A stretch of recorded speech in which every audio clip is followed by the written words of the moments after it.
welcome to another episode of Coffee with Mirko. This is your host, Mirko Massa from Coffee Fixation. I'm super happy and grateful to have you here. I hope you're well and safe and ready for another episode. Today we have Chris Loukakis, and I'm very excited for it. So, welcome, grab yourself a cup of coffee, and enjoy another episode with us. If you're new or if you're not new, always appreciate when you guys share our live streams and just let more and more people know about us and what we do. And without further ado, let's bring our guest on the show. Hell yeah, Caffeinated Lamb in the house. Good to see you. Hope you are well.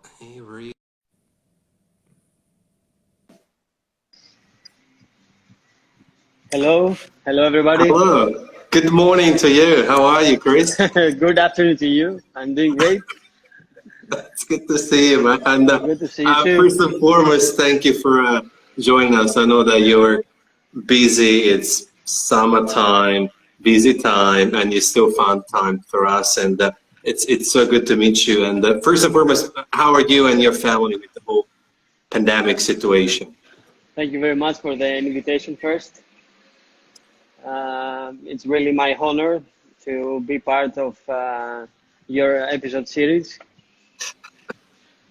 So at the moment, the situation here in Greece, everybody expects the tourists to come. It is a summer season.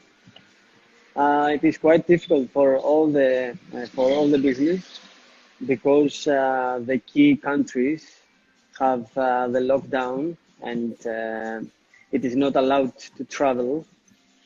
So, for example, Australia, USA, which is many people are coming here for doing tourism and spend money and help the economy to grow.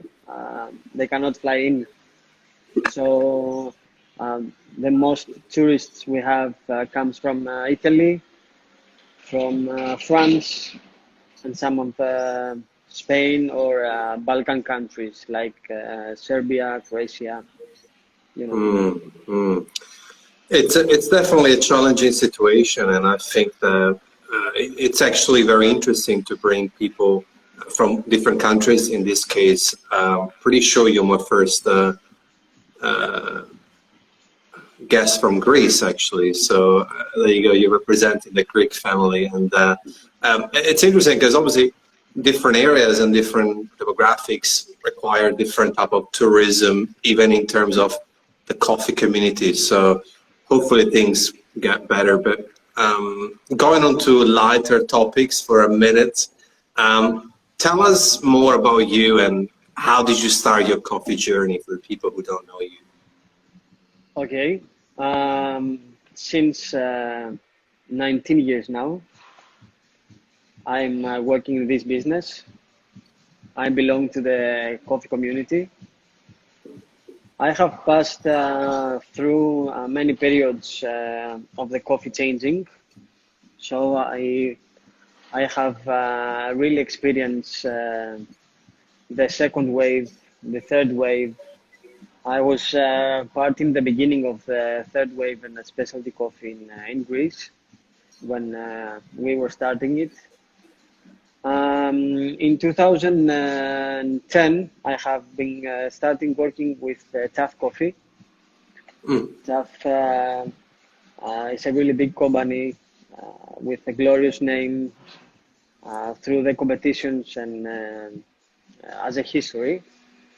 I have been competing in coffee competition since 2010 until 2014. In those 5 years, I have the first place in the Latte Art Championship. In 2011, I am a World Latte Art Champion. In 2012, in World Brewers Cup, I took the third place.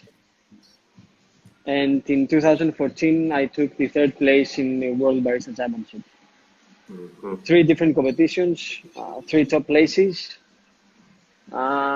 Through the history of the coffee competitions, with that achievement, I belong to the second place in the ranking The first place is Matt Berger from Australia.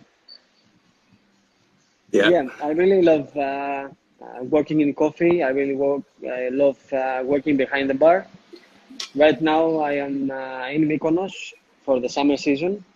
I'm helping a new company to build up a new coffee shop, a specialty Mhm. coffee shop, and I'm staying here to train the people to know how to make coffee and to know how to best serve the people.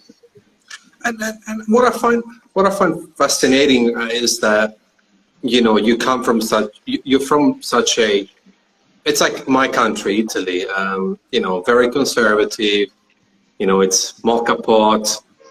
It's dark. It's bitter.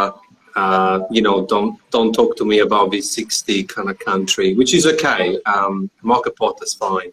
Um, how was it difficult for you to kind of break through that wall?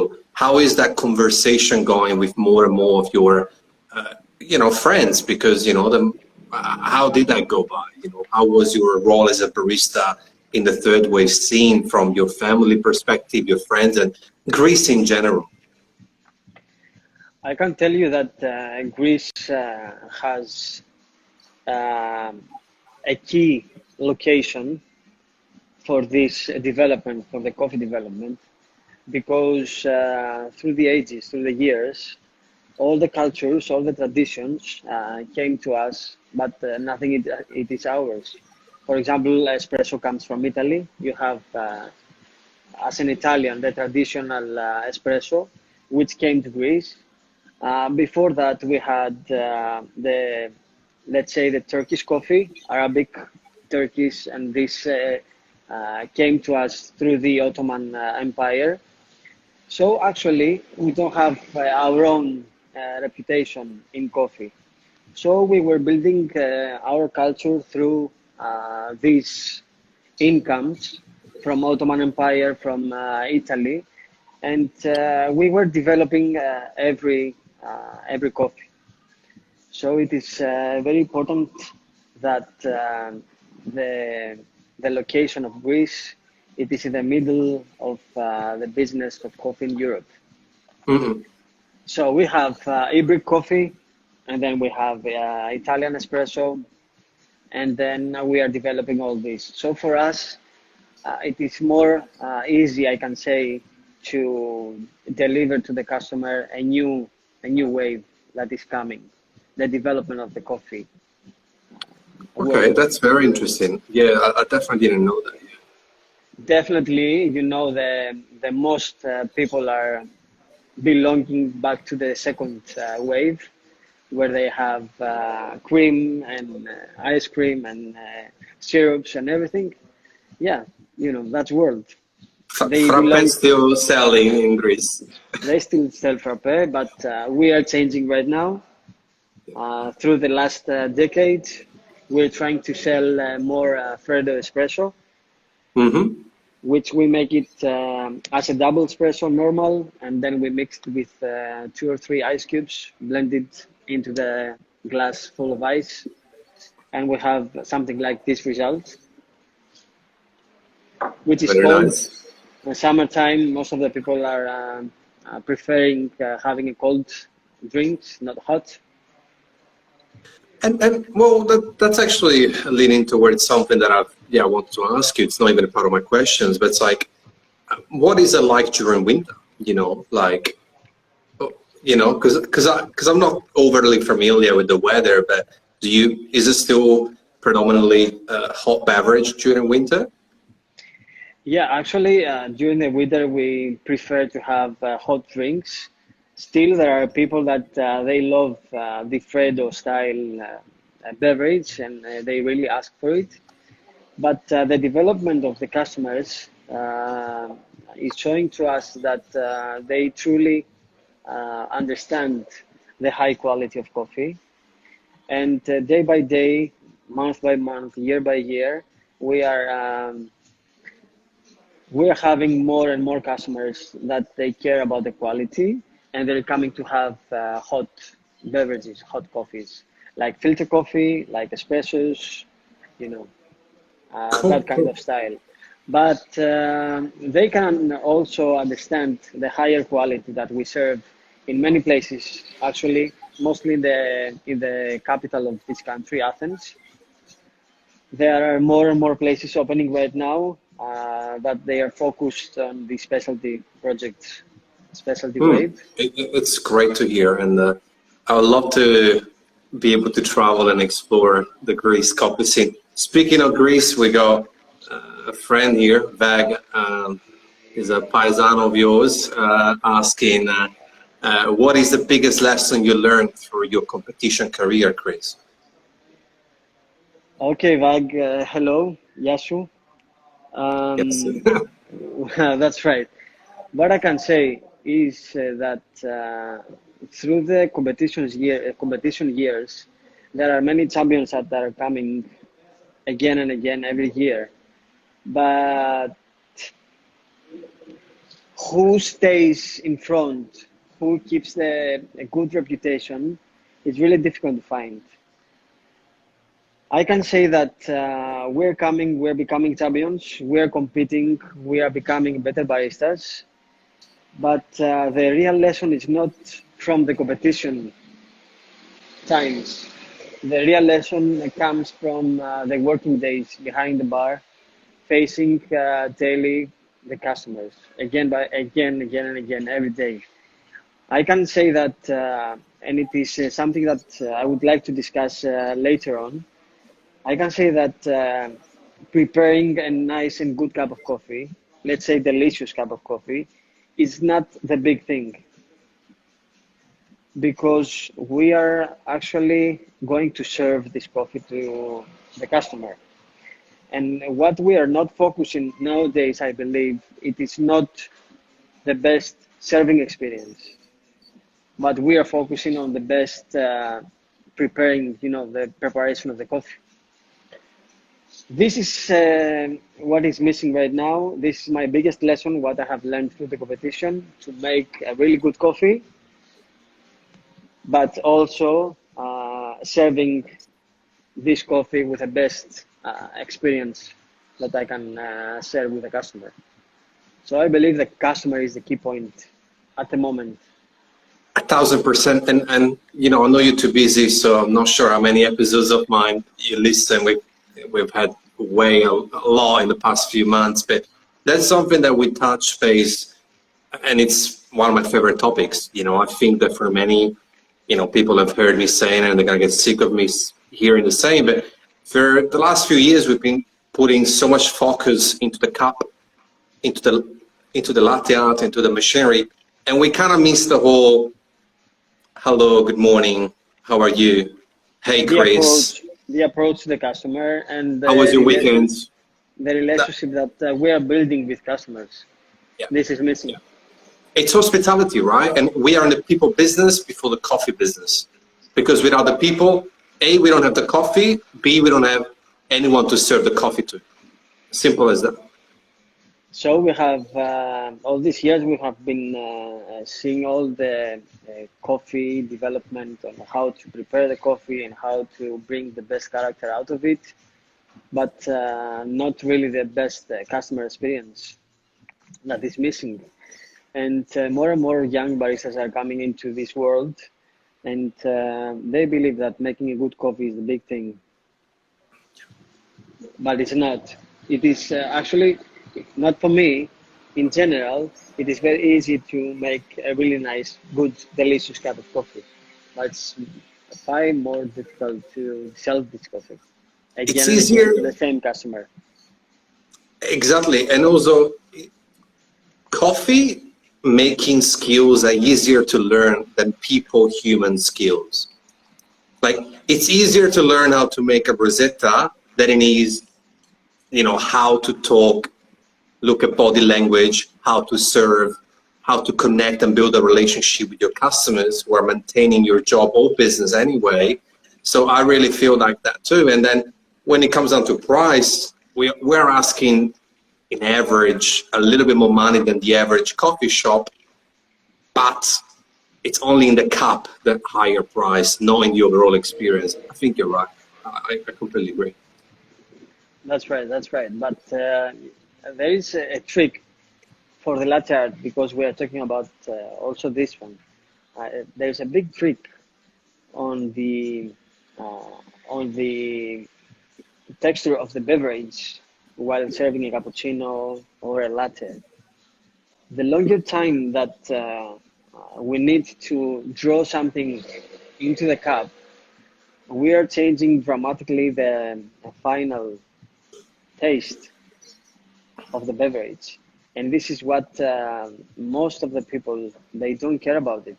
They don't feel it. They don't know probably about it. Yeah. So a good question to ask someone is how many seconds it takes for you to pour milk into the cup, because every second it's changing, the taste changes dramatically. Yeah, 100%. I agree. And Robin York saying, "Hey Chris, you're the best." So that's Hey, Robinho 13. yeah. He's a volleyball team player. There you go. He's the He knows tall, you're I'm the the short. best. Now, in terms of, like we talked a little bit about competition, thanks to that question and your little introduction to. However, I think the industry has also many jobs available in the coffee, right? It's not just about being a Can you barista. please, There's so can you, sorry, can you please repeat again, because someone was calling me? no, okay. I was saying that we touch base on competition, and another topic that I would like to sort of touch on is the possibilities within coffees once you find your real passion and strength. Because in coffee, many people think like football, they think I gotta become the next Messi, Cristiano Ronaldo. But no, in football, there's many jobs within that. You can be a commentator, you can be a journalist, you can be a blogger, you can be a team manager, coach.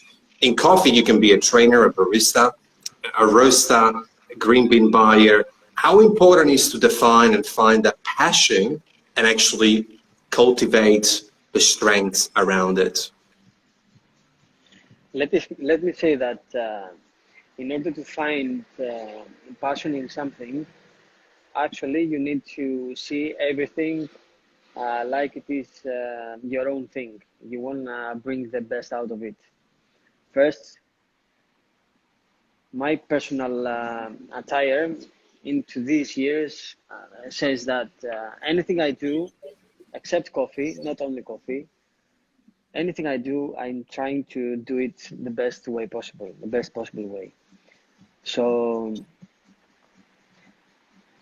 anyone who enters in this coffee business, you said that it is a barista, a roaster, a cupper, a blogger. You need at least to do this job for about 5 years in a row. Let me say 5 years and not more, but daily, like 5, 6 days, following the same schedule, the same routine. And through this routine, when it comes really boring to you, the real philosophy, the real development of yourself comes from the hours you work about the specific thing you have started doing it. Because you have mentioned like Messi, Ronaldo, or whatever, but let's say that they're doing practicing at least twice a day, and they're having a football matches at least 1 or 2 times a week. So they're doing this years. By doing the same thing, the same job, year by year, day by day, let's say day by day, you're becoming more experienced, and then you can actually, you are doing your own research into the job you're working. And then there is a key point where you can switch something in your mind, and you can start developing yourself, or you can say that actually this job is not for me. I would like to change it. I would like to change something. It is important to sleeping and wanting to wake up in order to do that job. Yeah, 100%. And That's great. I think it's important to sort of understand that there is no just one way, like you said, and by trying, you'll be able to find yourself for sure. And Stanley is asking something that you touched base on earlier. Hey, Chris, how things do you think are going to change because of COVID in the coffee industry? Let me say that what I'm facing right now, because I'm still working behind the bar, it is that most of the people in my country, in the place I work, they there are some people that they don't believe that this is so huge, so big, and they are not taking protections. For the people that they care about it, and they are complaining, and they really believe in this COVID that it is really big, it's huge. It will be the best possible way to work efficiently behind the bar with a nice hygiene, which is really important, and all the drinks that will come out from the bar will be, excellent and well prepared with high hygiene. There are many opportunities also that are coming out through this situation. For example, during the lockdown in my country here, the takeaway and the delivery of the coffees has really boomed in many coffee shops. Many coffee people that they believe that they were gonna lose customers, they really earn more customers because of the delivery they have started selling the coffees. So I believe it will change, but the biggest issue, the biggest problem will be in the specialty coffees. Yeah. Specialty coffee, they're really rare and high quality of coffees because it is only for a year. It is really difficult to find right now fresh, fresh green beans. Yeah, it's gonna be difficult. I believe I think, that, the commercial coffees will blow right now. yeah, I think the people, as usually is, the people going to get most impacted are going to be people at origin. I think that, there's many coffee producers which have containers of coffee that was meant to be sold, but it's still sitting there because the buyer is pulling back. So I think origin will suffer the most, also because they are usually coming from countries where they're not very, very wealthy. And, usually there's not much money in there for them anyway, which is sad. I think you're right. And I like what Daniel Horvat said to me during this episode. He said that in his opinion, home brewing is going to become almost like the fourth way. So I think more and more people around the world are brewing at home. So I think as a business, say that you're a barista trainer, I think the online world has a lot of opportunities to do virtual, live, one-on-one or group access training sessions. If you are a roaster, there's opportunity to you to create content and connect with your followers and, send them a brewing kit pack, giving, the top subscribers of your coffee to be able to brew together the same coffee, taste the cup. So I think, like you said, there's going to be opportunities, but the specialty will suffer more than the commercial, unfortunately, as usual. But also the specialty a reputation also, because there are many people that are buying a lower quality coffee, let's say premium and not commercial, but they are selling it as a specialty. Mm-hmm. They put on their brand, like we have specialty coffee and we work specialty coffees, but truly they don't belong into this category. So this is the biggest problem for our world, for the coffee community that sells specialty coffee. Yeah. And going back to something that you touched base that you're very passionate about, coffee, we all love it one way or the other, and there's no right or wrong. But it wouldn't be possible without the people. From origin to roaster, from barista to the end consumer. I think that we often forget about the people behind coffee. And I think that we've forgotten that coffee was started as a, having people getting together, right? Gathering at a table, playing cards. I'm imagining Greece at the moment, play some cards, drink cafe. We forgot about this. Don't you think that people should become the next wave, the next trend, even though it shouldn't be a trend by default? I believe that they need more support. Many companies, they have marketing departments, but they are not following, they are not advertising at all the coffee farmers that they buy the coffee from. Mostly because probably they don't want someone else to buy the same coffee from the same farm. And it is really competitive. That's why. But I believe let's say someone in the coffee community needs to travel more into the producing countries and trying to convince more the farmers to work more proper in order to bring out more better quality to sell in a higher prices, so they can earn more money, so they can, because they have their own business, so they can have the money in order to produce and do the marketing for their own company, let's say company house. They can advertise better the coffees. But yeah, it is a big issue that nobody talks about the farmers. Mostly they talk about the variety and the process nowadays. And we are forgetting the people that they are actually taking care of the trees of each variety. So yeah, we say it is a geisha from Panama or from Ethiopia, but who is cultivating those coffees and who is taking the greetings? Yeah, 100%. Mostly the roaster and the barista that makes a good cup of coffee. 100%. But like I saw, sorry for that, like I saw some years ago from the film about coffee,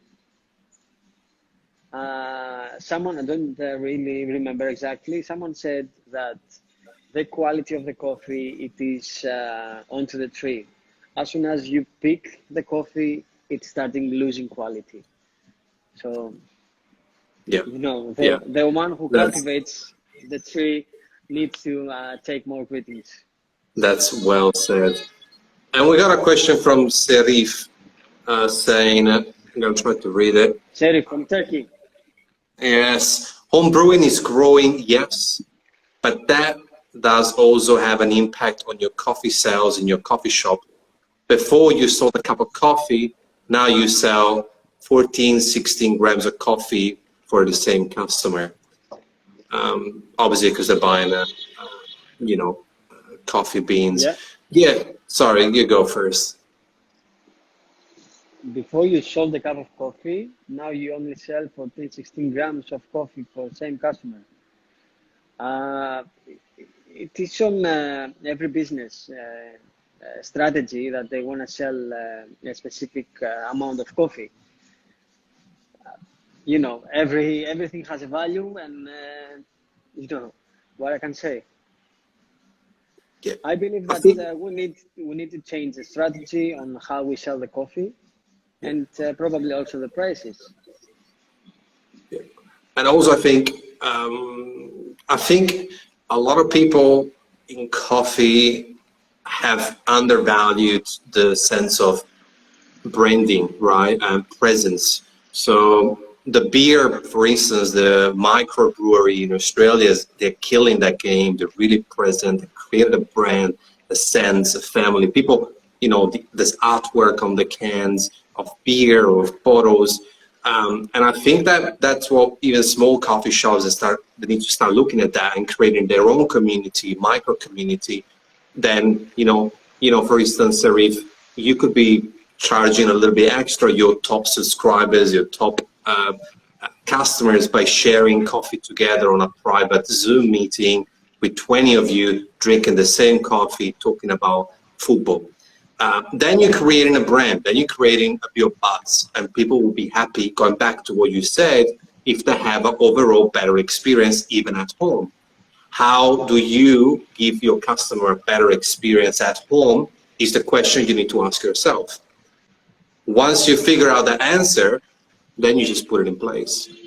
Let's say that the identity of the coffee place you have needs to be exactly in what you want to serve, what experience you want to have serving to the people.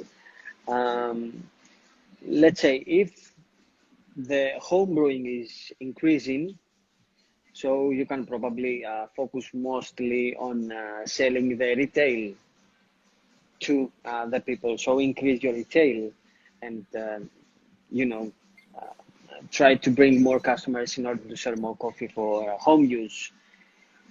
Still in Greece, I believe that the 75–80% belongs of the sales belongs to the supermarkets. So more and more people, not during COVID and after, but before COVID also, they are going into the supermarkets buying really commercial brands because they want to have their coffee, making it at home.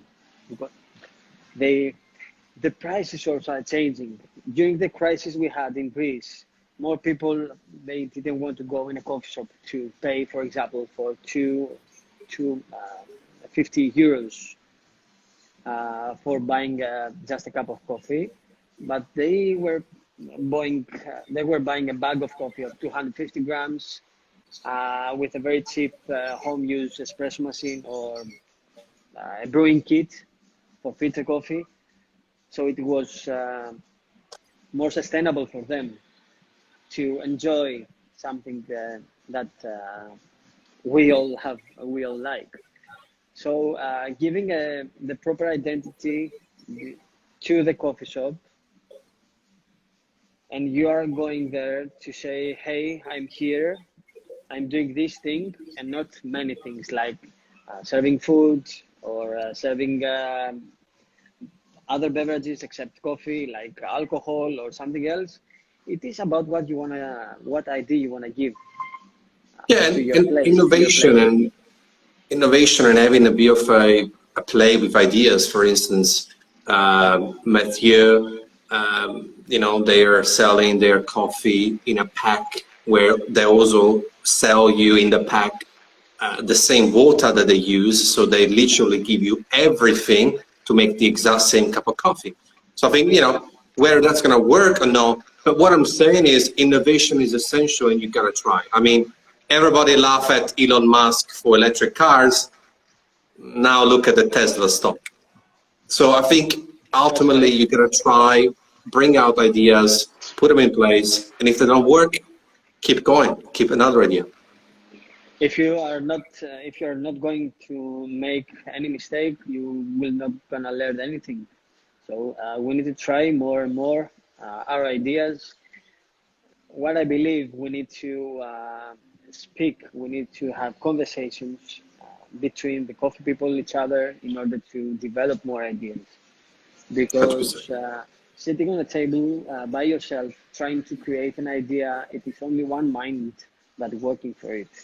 But sitting with more than two people in the same table, talking about this, what we love, what we most love, about putting ideas that are more 2, 3, 4 brains. Probably we're gonna struggle on if we agree or not, but in the end, there is a result that comes out, and the result it is great. It is tricky to keep the specialty quality in having in packs everything, or we understand having cold brews or having cans, lattes or everything, which is really nice and really innovative, and it can help people experience a better cup, a better quality of coffee, and the combination with anything else, or tonic or milk or whatever. But still, there is not someone making the coffee for you at the moment you ask it. Yeah,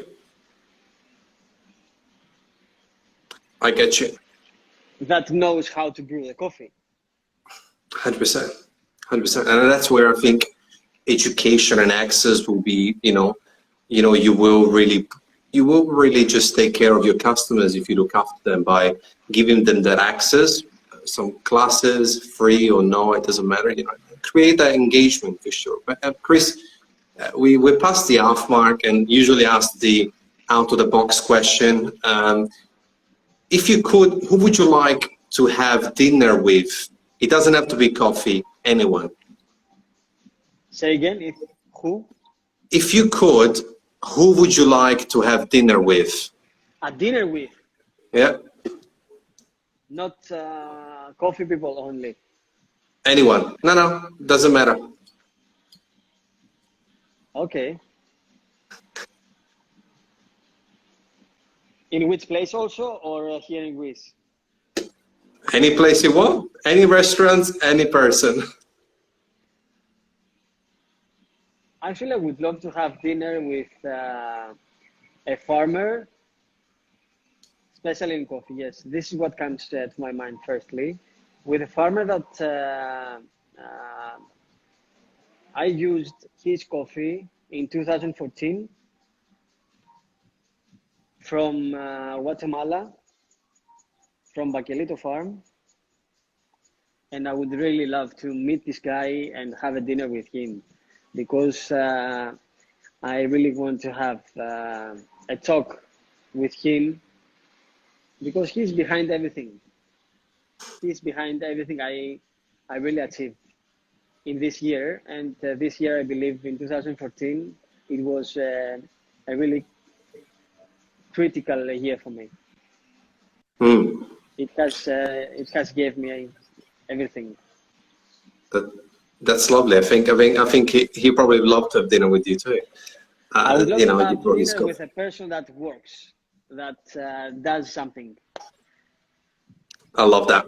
Yeah. And going back on the other questions, thank you. Usually I think this question kind of breaks it and it throws off a little bit, and it's good to dream a little bit, and I've heard all answers. Coming back to the questions, I think people will find very valuable your answer around this question. Hospitality in general is far from perfect. If you could change one thing, what would that be? I would try, which I really do. I'm really doing it at the moment, and I will follow doing it again and again. I would say that the coffee preparation is not so important. Even if you do mistakes, because we will never make the same coffee again and again. There will be always changes, since we have the machines with so many variables, and the water is changing a lot, and the coffee, the grinders, and nothing is perfect. I would like to say to the people, focus mostly on the psychology of the person that sees in front of them. Even if you see someone that comes into your place as a customer to buy your coffee, it doesn't mean that if you say good morning is enough, or hi, how are you, it is enough. It is important for us to train ourselves to understand, before we say anything to the person we see in front of us, what they are ready to receive from us. The psychology of every person asks for something. We need to try to find what is this something for each person to give it. Someone will need just a coffee to leave from the coffee shop really, really fast. Someone else really wants the information about the coffee, about the quality, about the farm. Someone else wants something different. We can recommend something. We have the space. Someone else might really want to say something to you about his life or about his day. So we really need the baristas. We really need to train ourselves to better understand what the customer wants to experience from us while getting into the shop. I love it. In the end, hospitality is everything, but the experience that everyone wants to get from us while getting into the coffee shop, it is very important. Yeah, and I think there is such a priceless value attached to it, because then if that person has such a positive experience, they're going to remember, they're going to come back, and they will be happy to pay the extra 50 cents, €1, $1. And I think it's key.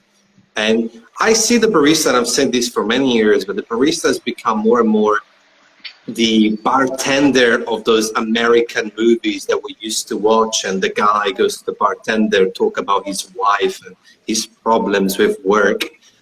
That's how I see it. But Veg is asking another question for you. Who is your biggest inspiration in coffee and life, Chris? In coffee and life, it might be two different persons. Mm-hmm. I can say that I have earned and experienced many things in coffee since 2010 to 2014. But since then, 2015, sorry, when I was working in Tough Coffee. But I have been following him after 2015, that we were not working together until now. One of the biggest inspirations in coffee business is Stefanos Domatiotis.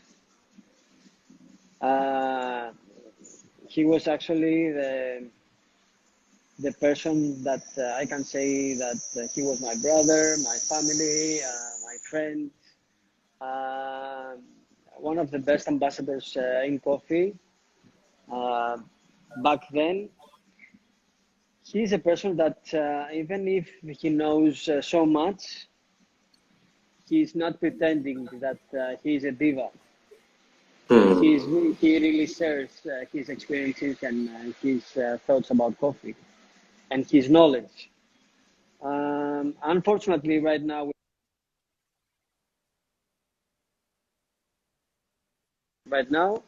because we are in different business in different places, yeah, in coffee, it is him. In life, in general, I can say that it is only my family. I see my family and how we are going through all these difficulties and difficult times, or the easy times. But I believe that the 80% of who we are becomes from our parents, actually. So Yeah. it is them, what they gave to me, and it is them in the biggest percentage of how I act and react in every moment in my life. We are a product of our own environment, as they say. That's right. That's right. So I think you're spot on, and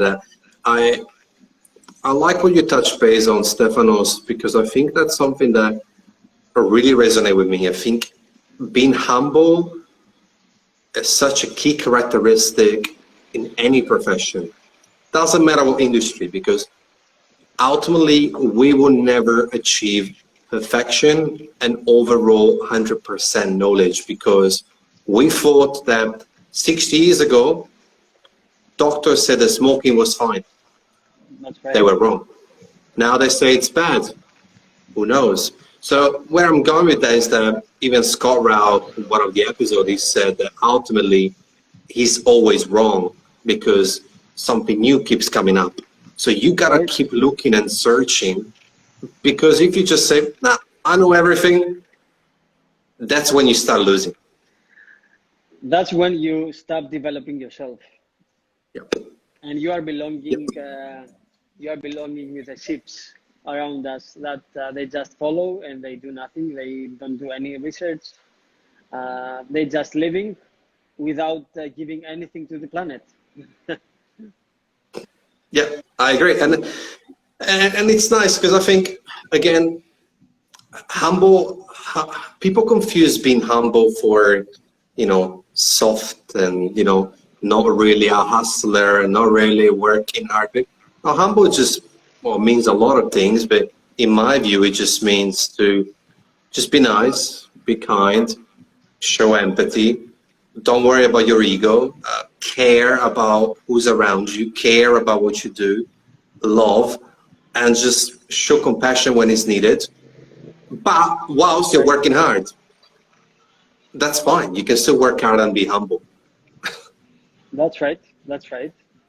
And working hard is not belonging to the slavery that you are working for someone. You're not a slave of someone. You're just doing something to live. You are working, you are producing something, so you are helping someone to experience what you do. It's an endless practice. Everything we do, someone else experiences it and enjoys. Yes, and it's an endless practice, isn't it? We talked about football players. Them kicking a few balls, it's still work, but it's like endless practice. You gotta keep running, you gotta keep jumping, you gotta keep kicking. If we don't practice at all, we will become zombies. Yeah, 100%. Chris, arriving at the last 10 minutes of the interview, first and foremost, thank you for being here. It's been a very cool chat, and I think I would love to have you on another time in a month to just maybe in a different context. Maybe we can do a live stream of your workflow or something like that, just to give the audience something different. If we put the ideas, we will find something, and we will have a great result. 100%. Before I ask you a couple of questions, Tanti asked, saying, living without giving to the planet, love that waking up awareness. Yes, 100%. We got to give 100%. There's not that's it. That we can't top it up. Chris, what would you like to see in the future of coffee? What's your coffee mission, and what's next for you? Okay, at the moment, I'm working in a small coffee company, which is based in Athens, as a barista trainer. Wise Cup is the name of the company. The future of me in the next 5 years, let's say my business plan for myself, is that I really want to develop the training way to the people, trying to get more into the feelings of the customer and the best possible serving experience. I really want to travel and find places where I can cooperate and cultivate coffee. I really want to get into this business, and being healthy and with my girlfriend and probably future wife, make a nice and big family. Beautiful. That's it. I love it. That's my business plan for the next 5 to 10 years. I love it, and I'm sure you'll accomplish all of them, as you've accomplished already. Many other beautiful chapters in your career, and I think that just having, I love that you touched base on health, and I want to kind of touch right a little bit on here because I think it's important this period of time. I think the physical and mental health has been really challenged and has had a big impact on many people across different industries. But sticking with coffee, a lot of baristas lost their job. A lot of people in countries that it's difficult, where they don't have, stimulus checks or welfare. And I think it's important to look after yourself, your body and mind. Body, mind, and we really need to work. If we don't have jobs, we really need to find jobs. Any job is okay.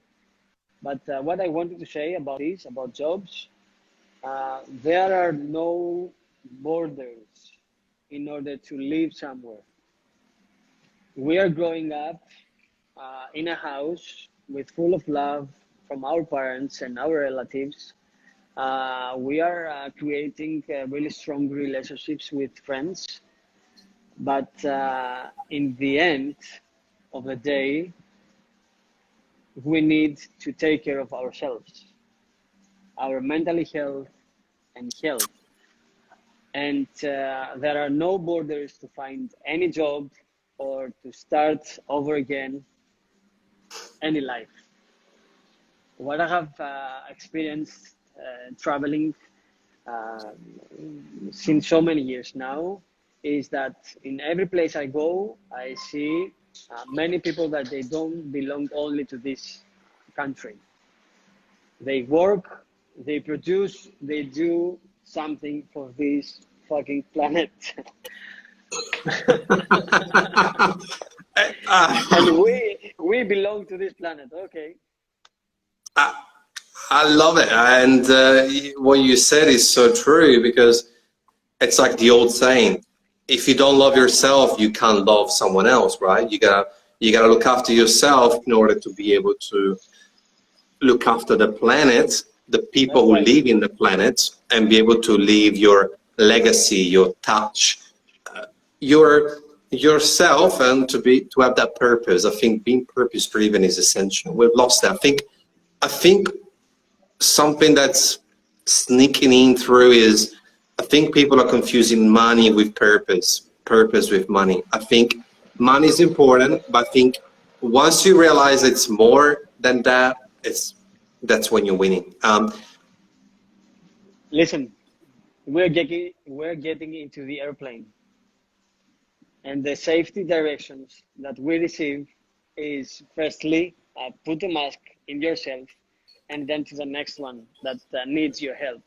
So definitely we need to take care of ourselves, and then anyone else who is next to us that we can help. But firstly, it is atomic. Yeah, I can't top that off. Yeah, I love it. Thank you. And Chris, again, it was so nice to have you here. You really sparkle lots of inspiration for people going to really listen to this. I really appreciate you. And I know that you're busy. You're literally on your break, waiting to finish. I can handle it. I know, but still, I understand. But I'm very grateful that you still were like, you know what, I'll do it on my break, stuff the time zone. I'll just have to deal with it. And yeah, you made it happen. And I think your attitude, just even in this aspect, really showcase your ethics, your ethos, and what you're about. And I love it. So thank you for that. I really appreciate you being here, man. And we should do something else again soon. Yeah, grazie. Yeah. Man, I forgot how you say it in well, what's thank you in Greek? Ευχαριστώ. Yes, that's right. That's right. All right. Thank you, brother. And enjoy the Mykonos sun. Thank you very much. Yeah, that's right. Take it easy. We'll talk soon. We'll keep in touch. Evening, night. Talk to you soon. Ciao, brother. Bye there. Bye there. There you have it, guys. As you can see, big smile on my face. It was a lovely chat with Chris. I just love these chats very much because, as I always say, it's about adding value to one person, and often enough that person becomes me as well. It's not selfish. But me providing this space for people, it's also a space for myself, and getting the chance to talk to people that I look up to, getting a chance to talk to people that can add values. And then at the end of this podcast, and that's what I ask you to do, is I analyze it, I digest it, I brew concepts that are being discussed with, in this case, Chris, and I just love it. So if you do like this series, please share this with your friends. We're just trying to grow it because then we can add more value and give back, give more to more people. I'm sure that there's Tom or Jennifer out there who would love to follow this chat with me and Chris. So if you share this, I'll love that. Take a screenshot, do what you gotta do. Appreciate it. It's always nice to see when you guys do that. And if not, just if you're listening, this is a podcast, do the same and just tag Coffee Fixation. We'd love to grow this family. A big shout out as usual to my friends Tanti, Veg, Bazar Bean, Andrei, aka Os Consult, always in the house. Deves, Dingo Deves. We got Dimitris, and we got John, and we also got George in the house. So a big shout out to all of you. Just a small little promotion. It's not even a promotion. Towards the end, we just started with Jared Truby. He started first, the hashtag first sip.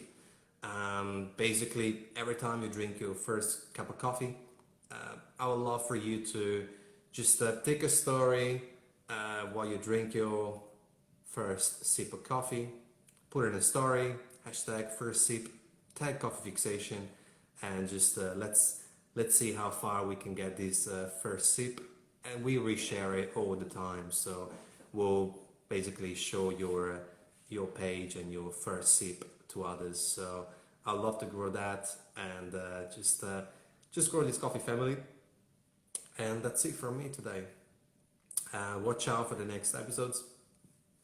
We got amazing guests coming up. Another 3 episodes: Wednesday, Thursday, Friday. Tune in. Take care. Stay safe. It was lovely to see you, be here with you. I'm gonna go have dinner. And until next time, take care and look after yourself, like Chris said. Peace out, my friends.